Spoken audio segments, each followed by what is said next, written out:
പുള്ളി ചേട്ടാ പേര് മേപ്പടിയാണ്. അപ്പൊ പുള്ളി പേടിച്ചിരിക്കുക. എന്ന് വെച്ചാൽ വല്ല മേപ്പടിയാന്ന് പറഞ്ഞാൽ പുള്ളി വല്ല പുള്ളി മൂന്നൻ നായകനായിട്ട് വല്ല ആക്ഷൻ പടം 6 പാക്ക് ആക്കാൻ വേണ്ടി പേടിച്ചിട്ട് പുള്ളി ഇരിക്കുക. കഥ പറഞ്ഞപ്പോൾ ഇത് ഇങ്ങനെ കഥയാണോ എന്ന് പറഞ്ഞിട്ട് പുള്ളിക്ക് ഇഷ്ടപ്പെട്ടു, ചെയ്യാമെന്ന് തീരുമാനിച്ചു. അപ്പൊ ഇതേ സാധനമാണ് ഐ തിങ്ക് പുള്ളിയുടെ വേർഷനിൽ പേടിച്ചിട്ട് ഇവരെങ്ങനെ ഒഴിവാക്കി വിടാമെന്ന് പറഞ്ഞ ഒരു നറേഷൻ. എന്തായാലും ആ ചിരി പറ്റുന്നില്ല, ചിരി പറ്റൂല. ഓക്കെ, ശരി, വേണ്ട. ഇനി നമുക്ക് പീപ്പിൾസ് ചോയ്സിലേക്ക് വരാം. പീപ്പിൾസ് ചോയ്സ് എന്ന് പറഞ്ഞാൽ നമ്മളിപ്പോൾ ഉണ്ണിയാണ് ഗസ്റ്റ് എന്ന് അറിഞ്ഞുകൊണ്ട് നമ്മൾ കുറേ പേരുടെ അടുത്ത് ഒരു സർവേ പോലെ നമ്മൾ ചോദിച്ചു. അതിനകത്തുനിന്ന് ഏറ്റവും കൂടുതൽ വന്നിരിക്കുന്നതിനകത്തുനിന്ന് നമ്മൾ പിക്ക് ചെയ്ത ഒരു 4-5 ചോദ്യങ്ങളാണ് കേട്ടോ. അതിനും കൂടെ ആൻസർ. ഉണ്ണിയുടെ ആദ്യ പ്രണയം, അതാണ് ഒരാൾക്ക് അറിയേണ്ടത്. ഏത് വയസ്സിലായിരുന്നു? സ്കൂളിലായിരുന്നോ, കോളേജിലായിരുന്നോ? ഗുജറാത്തിലെ ഒരു ഗുജറാത്തി കുട്ടീനെ? മലയാളി മലയാളി കുട്ടി. അതെ അതെ. സോ ഞാൻ ഇവിടെ കാണാൻ വേണ്ടി സൺഡേ മാസൊക്കെ അറ്റൻഡ് ചെയ്യാൻ പോയിട്ട് പിന്നെ അങ്ങനെ പറയാൻ ഒരുപാട്. കൗണ്ട് ചെയ്തിട്ടുണ്ടോ ഉണ്ണി? എത്ര പേരെയാണെന്ന്? ഇല്ലേ, കൗണ്ട്ലെസ് ആണെന്നോ? എല്ലാരും ഓർമ്മയുണ്ട്. ഉണ്ട്, എല്ലാരും സ്റ്റിൽ ഓർമ്മയുണ്ട് ഓരോ പ്രായത്തിലും. ഇപ്പൊ ഈ പറഞ്ഞ മാസം അറ്റൻഡ് ചെയ്യാൻ പോയത് ഏത് പ്രായത്തിലാ? ഞാൻ 12th സ്റ്റാൻഡേർഡിലായിരുന്നു. അത്ര ആയപ്പോഴാണ് പ്രേമിക്കാൻ തുടങ്ങിയത്. പ്രേമൊന്നുമില്ല, പ്രണയം ആണല്ലേ. ഈ 1 വേ സൈഡിലായിട്ട് നിന്നിട്ടുണ്ട്, 2 സൈഡിലായിട്ട് നിന്നിട്ടുണ്ട്, അങ്ങനെ പല രീതിയിലും ഇപ്പോഴും അങ്ങനെ തന്നെയാണോ പോയിക്കൊണ്ടിരിക്കണേ? ഇങ്ങനെ എന്റെ സ്കൂളിൽ എനിക്ക് ഒരുപാട് നല്ല ഓർമ്മകളുണ്ട്. എന്നുവെച്ചാൽ ഒരു കുട്ടി ഉണ്ടായിരുന്നു, ഇപ്പോഴും എന്റെ ഫ്രണ്ടാണ്. സോ പുള്ളിക്കാരത്തി ഞാനും ഭയങ്കര ഫ്രണ്ട്സ് ആയിരുന്നു. അപ്പൊ ടീച്ചേഴ്സിന് എന്ന് വെച്ചാൽ ചിലപ്പോൾ ഇവര് കല്യാണം കഴിയും. ഞങ്ങൾ സെപ്പറേറ്റ് ആയിട്ട് സ്കൂളിൽ പോകുമ്പോഴും ടീച്ചർ ചോദിച്ചിട്ടുണ്ട് കല്യാണം കഴിച്ചുകൂടെ എന്നൊക്കെ.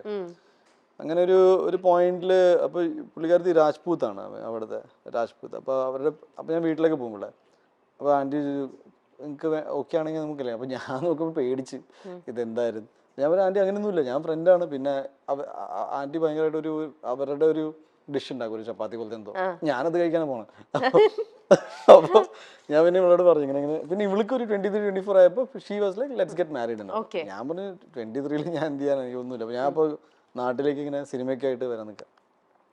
അങ്ങനെ ഒരു പോയിന്റിൽ ഇവളെന്നെ വിളിച്ചു. അപ്പൊ നീ ഒരു കാര്യം ചെയ്യണം. അപ്പൊ ഇവളുടെ മുത്തശ്ശൻ പുള്ളിക്കാരൻ മരിച്ചു ഇപ്പോ. പക്ഷെ ഞാനും പുള്ളിയുടെ ഭയങ്കര കൂട്ടായിരുന്നു. അപ്പൊ പറഞ്ഞു നീ ദാദാജിക്ക് ഫോൺ പറ ഇങ്ങനെ കല്യാണത്തിന്റെ കാര്യം ഉറപ്പിക്കാം. ഞാൻ പറഞ്ഞു ഞാൻ എന്തിനു വിളിക്കണം, അതൊന്നും ശരിയല്ല. അപ്പൊ ഇവള് വീട്ടിൽ പറഞ്ഞു ഒരാൾ ഇഷ്ടമാണെന്ന്. അപ്പൊ അവര് പറഞ്ഞു ഉണ്ണിയാണെങ്കിൽ ഓക്കെ, അല്ലെങ്കിൽ ക്യാൻസൽ. അപ്പൊ ഈ പുള്ളിക്കാരത്തിക്ക് പിന്നീട് ഭയങ്കരമായിട്ട് ഡിബേറ്റും എലിക്വേഷനൊക്കെ പാർട്ടിസിപ്പേറ്റ് ചെയ്യുന്ന കുട്ടിയായിരുന്നു. അപ്പൊ ഇവള് കോളേജിൽ പഠിക്കാൻ പോയപ്പോ കോളേജിലൊരു പയ്യനുമായിട്ട് ഇഷ്ടത്തിലായി. അപ്പൊ ഇവള് എന്നോട് പറയാം, അപ്പൊ ഞാൻ വരുന്നത് പോയെ. അപ്പൊ ഇവൾക്ക് വേറൊരാളെ ഇഷ്ടപ്പെട്ടു എന്ന് പറയുന്നത് എനിക്ക് വിശ്വസിക്കാൻ പറ്റില്ല. അപ്പൊ ഈ പുള്ളി കാശ്മീരി പണ്ഡിറ്റായിരുന്നു. ഇവര് എവിടേക്കോ ഡൽഹിയിലൊക്കെ പരിചയപ്പെട്ടെന്ന് പറഞ്ഞിട്ട്. അപ്പൊ ഞാനിപ്പോ എന്ത് ചെയ്യണം? അപ്പൊ ഇവളുടെ വീട്ടില് ഞാൻ വിളിച്ച് പറഞ്ഞാലാണ് ഇത് സത്യമാണെന്ന് അവര് വിശ്വസിക്കുള്ളൂ. അപ്പൊ ഞാൻ വിളിക്കില്ല എന്ന് പറഞ്ഞു. ഇവര് ഇവൻച്വലി കല്യാണം കഴിച്ചു, അവരുടെ ഇന്റർകാസ്റ്റ് പോലെ കല്യാണം കഴിച്ചിട്ട് പ്രശ്നമായി. ഹാപ്പിലി. അപ്പൊ എനിക്കൊരു പോയിന്റ് കഴിഞ്ഞപ്പോ ഇങ്ങനെ ഇഷ്ടമുള്ള ആൾക്കാർ ഇങ്ങനെ ഒരു കല്യാണം കഴിച്ച് പോയിട്ട്. ഇപ്പൊ ഒരാള് US ഉണ്ടായിരുന്നു. അപ്പൊ US she got married and പുള്ളിക്കാരത്തി എനിക്കൊന്ന് ഇവരുടെ ഏതൊരു മൊമെന്റില് ഇങ്ങനെ പറഞ്ഞു, ഇങ്ങനെ അവരും ചോദിച്ചു കാണും ആരെങ്കിലും ഇഷ്ടമാണ്. അപ്പൊ എന്റെ പേര് പറഞ്ഞു. ഇയാള് ഗൂഗിൾ ചെയ്തപ്പോ എന്റെ അക്കൗണ്ട് ഒക്കെ കണ്ടിട്ട് എനിക്ക് മെസ്സേജ് ഒക്കെ അയച്ചു. അപ്പൊ ഇതിന് വെരി പോസിറ്റീവ്. ഞാൻ പറഞ്ഞ ഇതിന്റെ ഒരു അതേ സൈഡ്. എല്ലാരും ഇങ്ങനെ ദേഷ്യപ്പെടുക അങ്ങനെയൊന്നുമല്ല. ഇപ്പൊ സ്കൂളിൽ ഒരുമിച്ച് പഠിച്ചതുണ്ടായിരുന്നു. അങ്ങനെ ഇപ്പൊ അയാളുടെ കാര്യം പറഞ്ഞു. ഞാനിതൊക്കെ എല്ലാവരുടെയും കഥ കേട്ടോണ്ടിരുന്നു. ഇനി എനിക്ക് ഈ പ്രണയത്തെ കുറിച്ച് തന്നെ എനിക്ക് വേറൊരു കാര്യം ഉണ്ണിയുടെ അടുത്ത് ചോദിക്കേണ്ട. അതിന് തൊട്ട് മുമ്പേ നമ്മുടെ മൈൽ സ്റ്റോണിൽ തന്നെ കുറച്ച് നാളുകൾക്ക് മുമ്പേ ഉണ്ണി വന്നപ്പോ ഇതേ ഒരു സബ്ജക്റ്റിനെ കുറിച്ച് ഉണ്ണി ഒരു കാര്യം പറഞ്ഞിരുന്നു.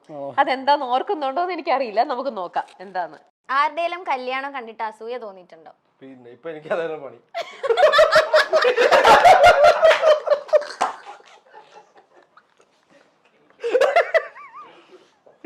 ഇതിപ്പോ കല്യാണം കണ്ടിട്ടല്ല, കല്യാണം കഴിക്കാത്തോണ്ട് കുറച്ച് അസൂയ എനിക്ക് തോന്നിയിട്ടുണ്ട്. പാർവതി എവിടെയെങ്കിലും ആരെങ്കിലും ഉണ്ടെങ്കിൽ നോക്ക്. ഓ അതൊന്നുമില്ല, അതൊക്കെ ഇവിടെ വേറെ വേറെ സ്റ്റാർസ് ഒക്കെ ഇവിടെ.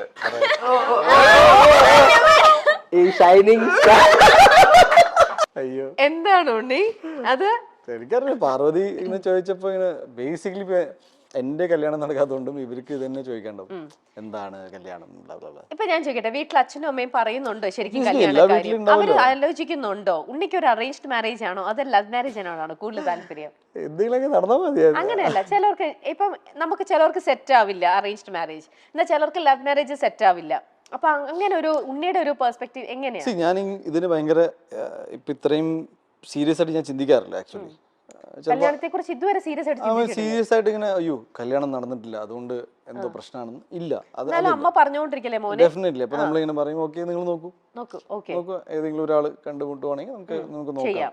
പക്ഷെ എനിക്ക് ഒരു കാര്യം വളരെ ക്ലിയർ ആണ്, ഇത് അയ്യോ ഈ ടൈമായി ഞാൻ ഈ കല്യാണം കഴിച്ചില്ലെങ്കിൽ എനിക്ക് അതിലൊരു പാനിക് ലെവലില് നിക്കുന്നില്ല.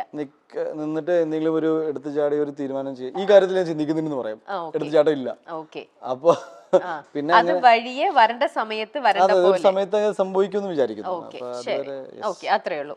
ഓക്കെ, അപ്പൊ ഇനി അടുത്തത് കേട്ടോ, ഉണ്ണിയുടെ സ്റ്റാർ ക്രഷിനെ കുറിച്ച് ചോദിച്ചാൽ എന്ത് ഉത്തരമായിരിക്കും ലഭിക്കുക? അനുഷ്ക ഷെട്ടി. എല്ലാ മൂവീസും കാണാറുണ്ടോ? എല്ലാം ഏകദേശം എല്ലാ മൂവീസ് കാണുന്നില്ല, എന്നാലും അത്യാവശ്യം കാണാറുണ്ട്. കണ്ടിട്ടൊക്കെ അങ്ങനെയല്ലേ. Yes, okay. അടുത്തത്, ഉണ്ണി മുകുന്ദന്റെ സംവിധാനത്തിൽ ഒരു സിനിമ ഇനി എന്ന് കാണാനാകും? എത്രയും പെട്ടെന്ന് സംഭവിക്കട്ടെ. ആണോ ഉണ്ണി? അങ്ങനെ ഒരു പ്ലാൻ ഉണ്ടോ? അതെ അതെ. ഞാൻ ആക്ച്വലി കഴിഞ്ഞ 5 വർഷമായിട്ട് ഞാൻ റെഡിയാണ്, പിന്നെ സാഹചര്യങ്ങൾ ഇങ്ങനെ ഒത്തുചേർന്ന് വന്നാൽ ചെയ്യുന്ന രീതിയിലാണ്. ഓ, ഓക്കെ. കഥയൊന്നും കേട്ടു തുടങ്ങുമോ? അങ്ങനെയൊന്നും ആയിട്ടില്ല? എല്ലാം റെഡിയാണ്.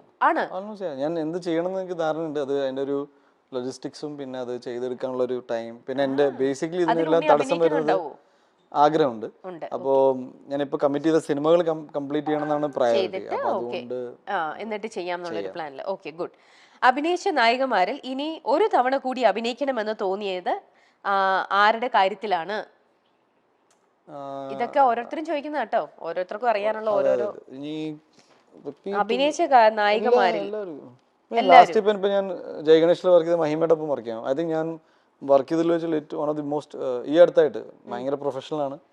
ഐ തിങ്ക് ഇന്ത്യയിൽ തന്നെ അറിയപ്പെടാൻ സാധ്യതയുള്ളൊരു ആക്ട്രസ് ആണ്. She is very good actually. എന്ന് വെച്ചാൽ in terms of acting and പിന്നെ പ്രൊഫഷണലിസം എന്ന് പറയുന്ന സംഭവം ഉണ്ടല്ലോ, ലൈക്ക് ഒരു പ്രൊജക്റ്റിനെ എങ്ങനെ ഹാൻഡിൽ ചെയ്യണം, ആൾക്കാരുമായിട്ടുള്ള പെരുമാറ്റം, അതെല്ലാം പക്ക. ഓക്കെ, അത് വെച്ച് ചോദിക്കുമ്പോൾ ചോദിക്കട്ടെ, ലോഹിതദാസ് സാറുമായിട്ട് എങ്ങനെയെങ്കിലും പരിചയമുണ്ടോ? കണക്റ്റഡ് ആണോ? ഇല്ല, ഒന്നുമില്ല. എനിക്ക് ആഗ്രഹം ഉണ്ടായപ്പോൾ അച്ഛനോട് പറഞ്ഞു. അപ്പൊ അച്ഛൻ്റെ ഒരു ഫ്രണ്ട് ഉണ്ട്, ഗംഗാധരൻ അങ്കിൾ, തൃശ്ശൂര്. ഗംഗാധരൻ അങ്കിളുടെ ഫ്രണ്ടാണ് TG രവി സാറ്. അങ്ങനെ TG രവി സാറിന്റെ അടുത്ത് തൃശ്ശൂർ ആരെങ്കിലും സിനിമ ഡയറക്ടർ ആരെങ്കിലും, അങ്ങനെ ലോഹിത് സാറിന്റെ നമ്പർ അഡ്രസ്സ് കിട്ടി. ആ അഡ്രസ്സിലേക്ക് ഞാൻ കത്തയക്കുന്നു. പിന്നെ സാറിന് ഇഷ്ടപ്പെട്ടിട്ട് സാറ് വിളിക്കുക, അങ്ങനെയാണ് ഉണ്ടായത്. അത് മാളികപ്പുറം ഹിറ്റായതിനു ശേഷം ഞാൻ TG രവി സാറിനെ വിളിച്ച് ഈ കാര്യം അറിയിക്കുകയാണ്. ചേട്ടൻ കൊടുത്ത അഡ്രസ്സ് കാരണമാണ് പിന്നീട് സിനിമയിൽ വരാൻ സാധിച്ചത്. He was very happy. Oh, അങ്ങനെ. ഓക്കെ, ശരി. ഇനി പ്രേക്ഷകർ പീപ്പിൾസിന്റെ അടുത്തത് dream character of Unni Mukundan, അതാണ് ഒരാൾ ചോദിച്ചിരിക്കുന്നത്. അറിയില്ല, ഞാൻ ഒരുപാട് ഇനിയും സിനിമകൾ ചെയ്യേണ്ടിയിരിക്കുന്നു. അപ്പോൾ അതിൽ വരുന്ന എല്ലാ കഥാപാത്രങ്ങളും നന്നായി വരട്ടെ എന്നാണ്. അങ്ങനെ ഇന്ന സ്പെസിഫിക് ഇല്ല. മനസ്സിൽ കാണുന്നത് ഏത് തരത്തിലുള്ള ഒരു ക്യാരക്ടർ? ഒരു സൂപ്പർ ഹീറോ സിനിമ എന്ന് പറയുകയാണെങ്കിൽ ഞാൻ ഓൾറെഡി ഗന്ധർവ എന്ന സിനിമയ്ക്ക് വേണ്ടി വർക്ക് ചെയ്തുകൊണ്ടിരിക്കുകയാണ്. ദെൻ എനിക്കൊരു ആർമി മൂവി ചെയ്യണമെന്നുണ്ട്, ഇന്ത്യൻ ആർമിക്ക് വേണ്ടിയിട്ട്. പിന്നെ ഒരുപാട് നല്ല കഥാപാത്രങ്ങൾ, അത് പിന്നീട് ഒരു നല്ല രീതിയിൽ മുന്നോട്ട്. ഇപ്പൊ ഞാൻ മാളികപ്പുറം ചെയ്യുമ്പോൾ ഞാൻ അറിഞ്ഞില്ല ഇത് ഇത്രയും നല്ല രീതിയിൽ ഹിറ്റ് ആവുന്നു അല്ലെങ്കിൽ ആൾക്കാർക്ക് ഇഷ്ടപ്പെടുന്നു. അത് മേപ്പടിയാനാണെങ്കിലും മല്ലു സിംഗ്. ഇപ്പൊ ഞാൻ മല്ലു സിംഗ് ആദ്യം റിജക്ട് ചെയ്ത സിനിമയാണ്. എനിക്ക് ഈ കഥ വല്ലാത്തൊരു കഥയാണെന്ന് തോന്നി, പക്ഷെ അത് ഇത്ര വലിയ ഹിറ്റ് ആയില്ല. അപ്പൊ എനിക്ക് അറിയില്ല, ചെയ്യുന്നത് നന്നായിട്ട് ചെയ്യണമെന്നുണ്ട്. ഇനി നമുക്ക് ജയ് ഗണേശനിലേക്ക് എത്താം. ജയ് ഗണേശനില് മുമ്പേ നമ്മൾ കുറച്ച് കാര്യം പറഞ്ഞിട്ട് അത് അവിടെ നിന്നു. ഉണ്ണിയുടെ ക്യാരക്ടറിനെ കുറിച്ച് ഒന്ന് പറയാൻ പറ്റുന്ന കാര്യങ്ങൾ റിവീൽ ചെയ്താൽ മതി. എന്റെ ക്യാരക്ടർ ഗണേഷ്, ഞാൻ ഈ അടുത്തായിട്ട് കേട്ടതിൽ വെച്ച് ഏറ്റവും എനിക്ക് ഭയങ്കരമായിട്ട് റിലേറ്റ് ചെയ്യാൻ പറ്റുന്ന ഒരു ക്യാരക്ടറായിട്ട് തോന്നിയത്. ഇമോഷണൽ കണക്ട് ഭയങ്കരമായിട്ട്. ഞങ്ങള് രഞ്ജിത്ത് എൻ്റെ അടുത്ത് കഥ പറഞ്ഞു, പിന്നെ സ്ക്രിപ്റ്റ് സബ്മിറ്റ് ചെയ്തു. ഞാനൊരു 28 ഡ്രാഫ്റ്റ് വായിച്ചിട്ടുണ്ടായിരുന്നു. അപ്പോൾ 28 തവണ വായിക്കുമ്പോഴും എനിക്ക് ഭയങ്കരമായിട്ട് കണക്ട് ചെയ്തു ആ കഥ. പിന്നെ ഞാൻ ആദ്യമായിട്ടാണ് ഇങ്ങനെ ഒരു സ്പെഷ്യലി ഏബിൾ ക്യാരക്ടറായിട്ട് ചെയ്യുന്നത്. വീൽ ചെയറിലായിരുന്നു ഫുൾ, അതിൻ്റെ ചാലഞ്ചസ് വേറെ ആയിരുന്നു. അപ്പോൾ രഞ്ജിത്തിന് ഒരു പ്രൈമറിലി ഒരു മുഖമില്ലെങ്കിൽ എങ്ങനെ ആയിരിക്കണം ഇയാളെന്ന് പറഞ്ഞപ്പോൾ അത്യാവശ്യം സ്ട്രെങ്ത് ഫീൽ ചെയ്യുന്ന ഒരാൾ ഈ ക്യാരക്ടർ ചെയ്താൽ പുള്ളിക്ക് ജസ്റ്റിഫൈ ചെയ്യാൻ പറ്റുമെന്ന് തോന്നി. അങ്ങനെയാണ് എന്നിലേക്ക് എത്തിയത്. അപ്പം ഞാനും പിന്നെ ഇതിൻ്റെ ഫുൾ എനിക്ക് കഥ ഡീറ്റെയിൽ ആയിട്ട് പറയാൻ പറ്റാത്തതുകൊണ്ട് പറയാം, ഇതിൻ്റെ ഒരു ഇമോഷണൽ കണക്ട് ഭയങ്കര രസമാണ്. അതായത് ഈ സിനിമ ആര് കണ്ടാലും അവർക്ക് ഒരു ഒരു ഒരു kind of life is beautiful പറഞ്ഞ പോലെ ഒരു വളരെ പോസിറ്റിവിറ്റി അവർക്ക് കിട്ടും. ഒരു കാര്യം ഉറപ്പായിട്ട് പറയാണ്, എൻ്റെ സ്പെഷ്യലി ഏബിൾഡ് സുഹൃത്തുക്കൾ, ബ്രദേഴ്സ് ഈ സിനിമ കാണുമ്പോൾ അവർക്ക് രോമാഞ്ചടിക്കും. ദാറ്റ് ഈസ് അവരെ സംബന്ധിച്ച് എനിക്ക് ഈ സിനിമ ഒരു രീതിയിലും മോശമായി ഈ കഥാപാത്രത്തെ ഇങ്ങനെ കാണിച്ചല്ലോ അങ്ങനെയല്ലാതെ ഒരു ഹീറോയിക് രീതിയിൽ തന്നെയാണ് ആ സിനിമ നമ്മൾ ഇത് എന്താ പറയുക ഈ ക്യാരക്ടറിനെ നമ്മൾ പ്രസന്റ് ചെയ്യുന്നത്. പിന്നെ നല്ല ആക്ടേഴ്സ് ഉണ്ട്, നല്ല നല്ല ക്രൂ കിട്ടി എനിക്ക്. പ്രൊഡക്ഷനും ഡിസ്ട്രിബ്യൂഷനും നമ്മൾ ഹാൻഡിൽ ചെയ്യുന്നത് UMF ആ ചെയ്യുന്നത്. പിന്നെ മൊത്തത്തിൽ മാളികപ്പുറം എന്ന സിനിമയ്ക്ക് ശേഷം എനിക്കൊരു ചെറിയ പ്രഷർ ഉണ്ടായിരുന്നു, ഇനി എന്ത് ചെയ്യണം, ഇത്രയും പ്രതീക്ഷകൾ പിന്നെ എൻ്റെ ഈ സിനിമ കണ്ടതും വിജയിപ്പിച്ചത് ഒരു ഫാമിലി ഓഡിയൻസ് ആണ്. അപ്പൊ ഫാമിലി ഓഡിയൻസ് ബിഹേവ് ചെയ്യുന്നത് യൂത്ത് എന്ന പോലെയല്ല. ഇവര് ആ സിനിമ കാണണമെങ്കിൽ അവർക്ക് ഒരാളല്ല സിനിമ കാണാം, 4 പേര് സിനിമ കാണും. 4 പേര് എന്ന് വെച്ചാൽ ചുരുങ്ങിയത് ഒരു 1000 രൂപ, പിന്നെ ട്രാവൽ, സമയം മാറ്റി വെക്കുക. അപ്പോൾ ഒരു വലിയ ചെലവാണ്. ഇപ്പൊ ഒരു യൂത്ത് സിനിമ കാണുന്ന വെച്ചാൽ അയാൾ മാത്രം പോയി കണ്ടുവരും, വീട്ടുകാരോട് ചിലപ്പോൾ നല്ലതാണെന്ന് അവൻ പറയും, ഇല്ലെങ്കിൽ പണം ഡ്രോപ്പ് ചെയ്യും. ഫാമിലീസ് ഒരു ആക്ടറിനെ ട്രസ്റ്റ് ചെയ്തിട്ട് സിനിമയിൽ പോകുന്ന ഒരു സ്വഭാവം കാണിക്കുന്ന ഒരു സ്വഭാവമുണ്ട്. ഞാൻ കുറേ പേരെ കാണുമ്പോൾ ഉണ്ണിയുടെ അടുത്ത പടം ഏതാന്ന് പറയുമ്പോൾ എനിക്ക് നല്ലൊരു സിനിമ അവർക്ക് കൊടുക്കണം എന്നുണ്ടായിരുന്നു, നല്ല സിനിമ. അപ്പോൾ ഒരു വർഷം ഇതിനു വേണ്ടി മാറ്റി വെച്ചൊന്നുമല്ല, ഇതിനിടയിൽ ഞാൻ തമിഴ് ചെയ്തിട്ടുണ്ട്. അപ്പം മലയാളത്തിലൊരു സിനിമ വരുമ്പോൾ ഒരു ഗുഡ് മൂവി ചെയ്തിട്ട് എനിക്കൊരു സേഫ്റ്റി. ഞാൻ കേട്ടിട്ടുണ്ട് ഈ ഒരു വർഷം ഉണ്ണി 300-400ഓളം സ്ക്രിപ്റ്റുകൾ കേട്ടു, കണ്ടു, വായിച്ചു പോയി. ഞാൻ മാത്രമല്ല, പിന്നെ എന്റെ ടീം ഒരുപാട് പേര്, ഞങ്ങൾ ഒരുപാട് സ്ക്രിപ്റ്റ് വായിച്ചു. അതെ, അപ്പൊ അതിൽ നിന്നും ബെസ്റ്റ് ആയിട്ട് തോന്നിയ ഒരു തവണയാണ്. അപ്പൊ എന്തായാലും ഐ എം ഷുവർ ജയ് ഗണേഷ് എന്ന് പറയുന്നതിനകത്ത് അതൊരു മിനിമം ഗ്യാരണ്ടി ഒരു സംഭവം ഉണ്ടാവും. അതിന് ഉണ്ണിയുടെ കരിയറിൽ തന്നെ ഇതുവരെ ചെയ്തതിനെക്കാട്ടിലും ഇപ്പൊ പറഞ്ഞ പോലെ ആ ചാലഞ്ചിങ് തന്നെയായിരുന്നു ആ ഒരു ക്യാരക്ടർ ചെയ്യാന്ന് പറയണത് അല്ലേ? എനിക്ക് ഭയങ്കര ശാരീരികമായിട്ടും മാനസികമായിട്ടും എന്നെ ഭയങ്കരമായിട്ട് ടച്ച് ചെയ്ത ഒരു ക്യാരക്ടറാണ്. ഒരു സിനിമ ചെയ്തതിന് ശേഷം എനിക്ക് സങ്കടം തോന്നിയെന്ന് വെച്ചാൽ ഒരു സിനിമ ചെയ്യേണ്ടി വന്നു എനിക്ക്. ഇത്രയും സ്പെഷ്യലി ഏബിൾഡ് ആയ അല്ലെങ്കിൽ ഭിന്നശേഷി നിൽക്കുന്ന സുഹൃത്തുക്കളെ അവരുടെ ലൈഫിനെ കുറിച്ച് മനസ്സിലാക്കാൻ. നമ്മുടെ സൊസൈറ്റി ഡിസൈൻഡ് നമ്മളെ പോലെ ഇങ്ങനെ ജീവിച്ചു പോകുന്ന ആൾക്കാർക്ക് വേണ്ടിയിട്ടാണ്, എൻജിനീയർഡ് ഫോർ ദാറ്റ്. ഒരു റൂമിലേക്ക് കയറുമ്പോൾ ബുദ്ധിമുട്ടുണ്ട്. ഞാൻ ചുമ്മാ വീൽ ചെയറിൽ റൂമിൽ കയറുന്ന സീക്വൻസിന് ഞാൻ തലകുത്തി വീണു. എനിക്ക് അന്ന് ഉണ്ടായ സങ്കടം ഞാൻ വീണതിന്റെ അല്ല, ഇതൊക്കെ നമ്മളിതിനെ നമ്മുടെ ശ്രദ്ധ പോയിട്ടില്ലല്ലോ ഇതില്.